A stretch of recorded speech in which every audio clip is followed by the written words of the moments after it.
Law firm of the Jacksonville Jaguars. When it's game time, Farrah doesn't flinch.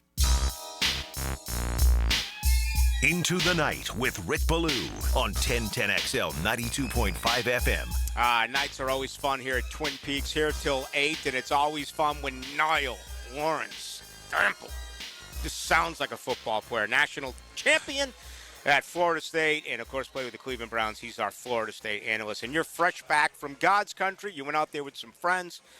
Have to imagine you had a spectacular time. It was a great time. I was actually able to sit in the west lower area. Had some great friends that got us some tickets. Beautiful. The renovations are great.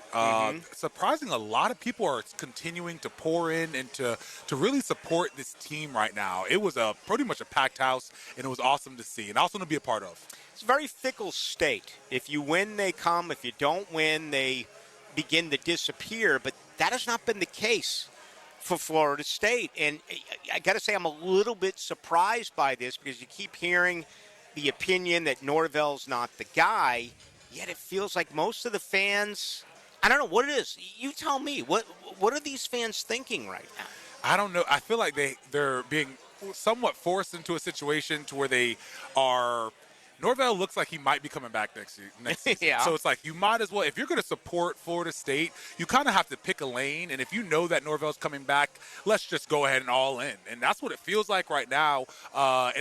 We continue to have some oppositions coming. We have to kind of make a bowl game. We got to be able to beat NC State on the road as well as Florida on the road possibly. So he has some opposition coming. So we'll see what we have. But I think the fans in general are having to pick one way to go.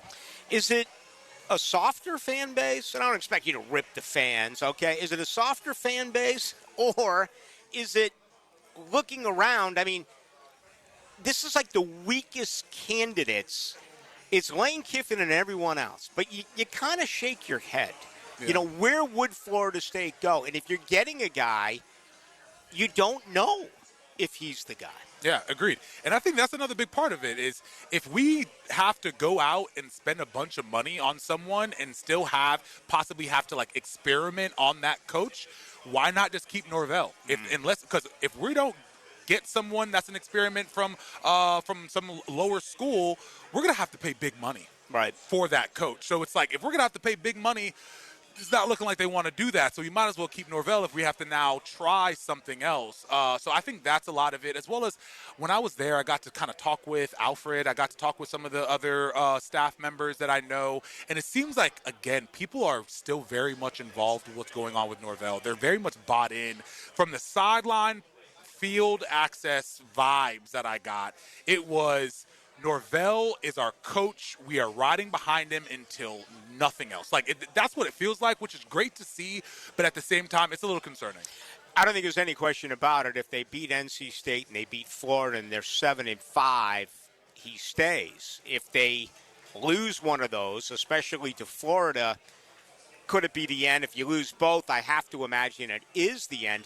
They haven't won a road game since at Florida almost 2 years ago. Yeah, the road game it's huge. And I was talking about it on Twitter, and I'm basically saying if we have to go out on this road game, we're about to play NC State, who Virginia Tech we have to be able to win this game. If you cannot win on the road, what is the future of that? What does that look like long term? I don't want to hear anything else, honestly, personally, unless we can beat someone on the road going into next season. It's going to be very hard to sell that. Yeah, and there's no question about it. You mentioned it. I mean, I watched what Miami did to them, 41-7. They just absolutely drubbed them. North Carolina said it looked like they quit. And you can make the point that they went to Miami. They were going to give Miami their best shot, just like they're going to give Florida State their best shot. Can they exercise demons? They don't play well on the road. They don't play well on, a Friday night. All that stuff's going against them. But this should be the game. If Norvell really is going to be the guy, they just show up and flat out pound NC State. This is a bad football team. Yeah, it is. But they have had some notable wins. They have been able to pull out an upset versus Georgia Tech. They have been able to do some things that have proven that they have a solid foundation. So going into their house, playing them when they aren't eligible for a bowl game yet. They still have to get that eligibility, though they are playing UNC next week, the week after, which is not a great opponent. We have to win this game. Like, we have no choice but to win this game. Beating Florida is going to be very difficult. So I think the mindsets are there. I think it is going to be a very difficult game for us to go into and play.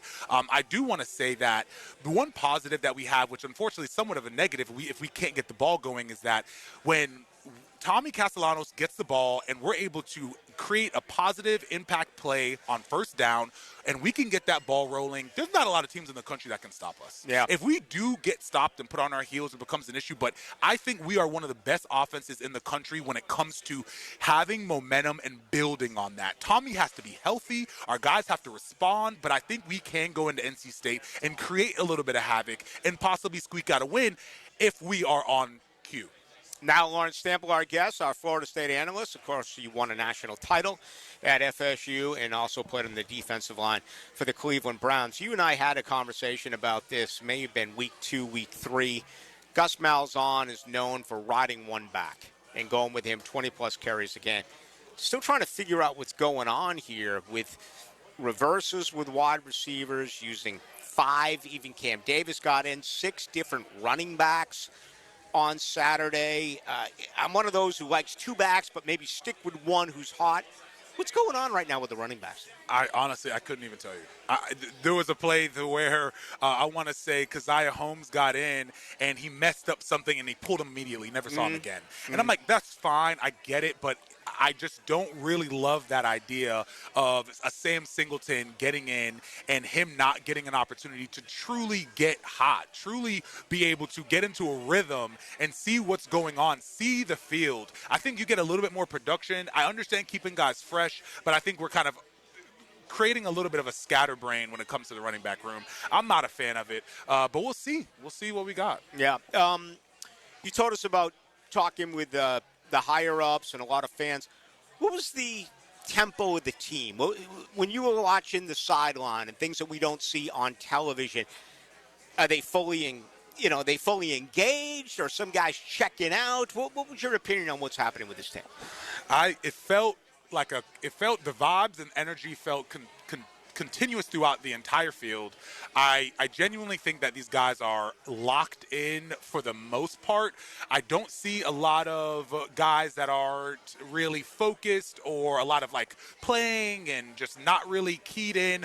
I see guys that really want to play. Yeah. I see guys that I think genuinely love Norvell, and you can love them all you want to unless we're winning games, realistically, but I do see a team that's bought into what is being coached and what is being preached by Norvell. So that is good to see. Again, with the coaches that I did talk to, they're all very much, and I'm telling you, guys that I trust, they're very much bought into what he has going on and think that he can get over that hill and create championships there. So it's just a little bit of recruiting issues there that they're trying to work through and some other things, but it's a very much of a real organization going on. All right, Tony White's defense, he's dealt with some injuries just like every team, college and pro, do.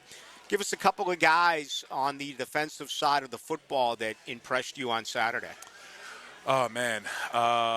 To be honest, it'd be really hard to say. I don't think that we played great on defense. I think they gashed us a lot, and we weren't able to get off the field versus a really shoddy Virginia Tech offense. That was not a pretty win. It was a tough game to watch. If you really understand what's going on and understand the trials and tribulations that's going on with Virginia Tech and how they have guys that are third-string backs playing, third strings, fourth strings playing because guys are waiting to get into the portal because their interim head coach. Virginia Tech is a dumpster fire right now. So for us to not be able to get off the field consistently was difficult to watch. Jabril Rawls being off is a real blow to us. I think he's one of our best DBs that we have. He plays very disciplined. I do like that we didn't break some of the times, but with CJ Bailey coming into NC State and him throwing the ball, we're going to have to get pressure. Our guys are going to have to be disciplined, and I think it can create a challenge for us, and that's something that I'm a little bit worried about. Yeah, I mean, NC State, you've been there, you've played there, I've been there, I've covered games there. I remember, 1 year NC State, was it 98 or 90? They were ranked real high and they went in there one year. Chris Wenke threw 5 interceptions in a game.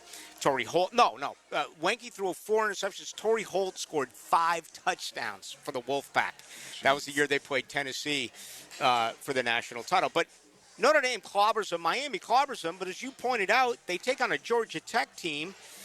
They put up 50 points. They're a good team. They're no team to just maul over and say, oh, well, they're not. I think that they have all of the tools just like we do. We're very similar teams. So they have all of the tools in order to play well, in order to really capitalize on the situation. And who is going to show up on Friday? Especially, again, this is a Friday game. This is a Friday game away.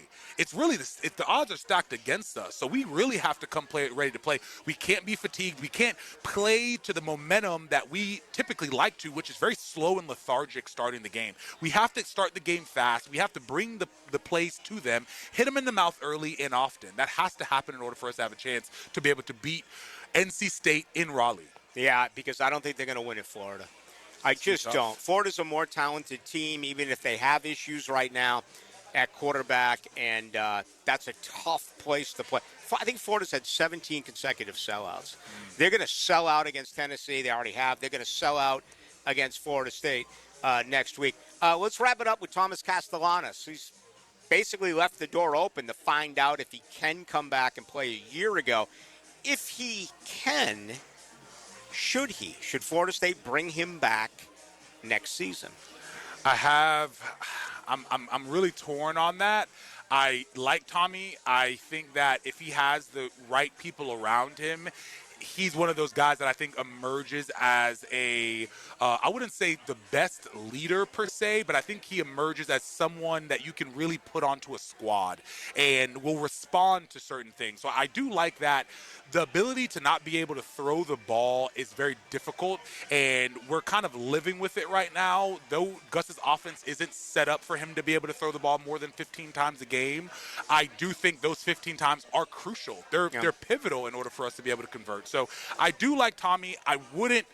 To answer your question, I would be happy to see Tommy Castellanos come back, because if Gus decides to stay, which we will try to keep him, we have some of the tools to be able to run Gus's offense. For us to bring in another quarterback that can throw the ball, we would have to redistribute. We have to get a new offensive coordinator. We have to do a lot of things that we don't have the money for. So if Tommy comes back because we can't really find someone else, I think he would be a good fit. All right, there he is. Nile Lawrence-Staple. He is our Florida State analyst, also a business owner right here in Duval. What's going on with the company? No, same. It's just we're in the holiday blitz right now. Everyone wants to get their place washed for the holidays, for Christmas and Thanksgiving and stuff like that. So we're busy doing those things. But if you want to reach out to us at 904-708-8802. We do pressure washing, gutter cleaning, window cleaning, commercial, residential, whatever it is that you need. Give us a call. We would love to help. Reach out to us on our website as well at nlscleaning.net. And yeah, we'll be more than happy to take care of whatever you guys need. No doubt about it. Power wash my house as well, or my driveway, sidewalk, doorstep, the whole nine. Now, always good to see knock off NC State, and then we'll come back here and talk about Florida State, Florida. Yes, sir. That's next week. There he goes. Nile Lawrence-Staple, ladies and gentlemen. All right, much more to do live here from Twin Peaks. Love to have you come on by here tonight until 8 o'clock. Rick Ballou here. Thank you so much for watching 1010XL Seminoles on YouTube. Before you click away, please like and subscribe to this channel. Be sure to check out other team-specific channels on 1010XL Network and YouTube.